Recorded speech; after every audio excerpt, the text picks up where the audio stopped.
Hello, good morning. Today I am going to explain the methods to make a chemical equation more informative. Simply, a chemical equation tells us about the substances taking part in the chemical reaction and the substances produced. But it does not tell us about the states of the substances as well as temperature change and the conditions under which a chemical reaction takes place. First, physical state. In order to make the chemical equation able to tell us physical states, we use some symbols with the substances. We write S for solid, L for liquid, and G for gas. And the substances take part in chemical equation in the form of solution. So, if a substance taking part in the chemical reaction or produced is solution, then we write AQ. AQ means aqueous.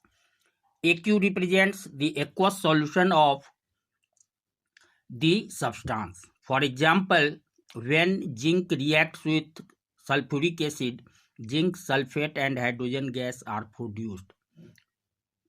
Now, by writing S with the symbol of zinc, AQ with H2SO4 and AQ with ZnSO4 or G with hydrogen, we make this equation more informative. S represents that when solid zinc reacts with the aqueous solution of sulfuric acid, aqueous solution of zinc sulfate and hydrogen gas are produced. Other example, calcium hydroxide reacts with carbon dioxide to form calcium carbonate and water. Here, calcium hydroxide, that is lime water, is in the form of aqueous solution, carbon dioxide as the gas, and calcium sulfate obtained as white precipitate, that is in solid state. H2O is liquid here. So we make a chemical equation more informative. There must be a change in the temperature during a chemical reaction. So on the basis of changing temperature, chemical equations are of two types.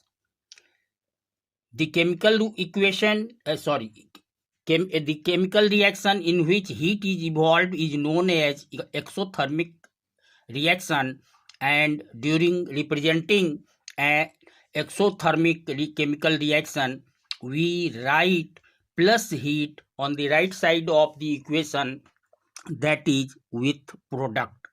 For example, when carbon is burnt in air, carbon dioxide is formed with the evolution of a lot of heat. So this reaction can be represented by writing Cu in solid state, S, oxygen in gaseous state, carbon dioxide as gaseous state, plus heat.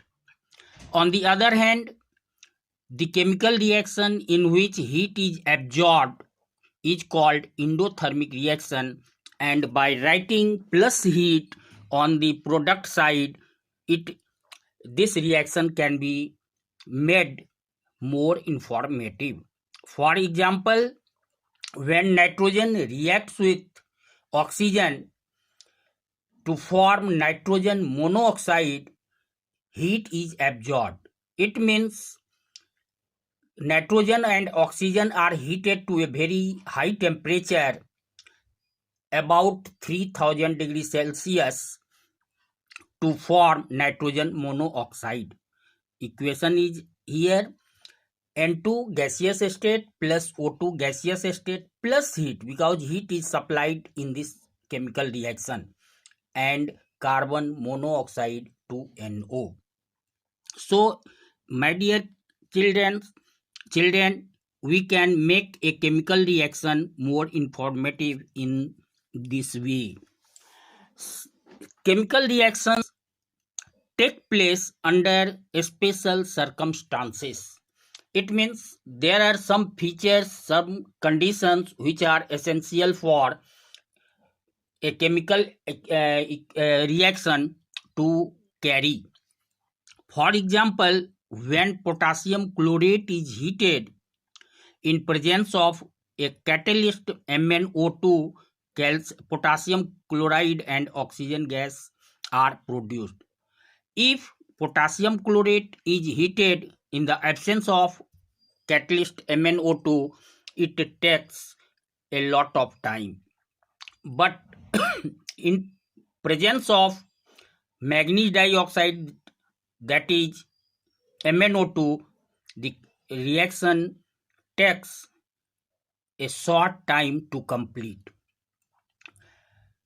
Other example, when carbon monoxide is heated with hydrogen gas at 300 atm and 300 degrees Celsius in presence of a mixture of zinc oxide and chromium oxide, methanol is formed. This is the process of formation of methanol. Here, this reaction is possible under pressure 300 atm and at 300 degrees Celsius in presence of ZnO plus CrO3. So, by writing the conditions on the arrow above or below, we can make a chemical equation more informative. So, my dear students, you must have to take care during writing a chemical equation. Chemical equation must be written in such a way that it will explain all the matters related to the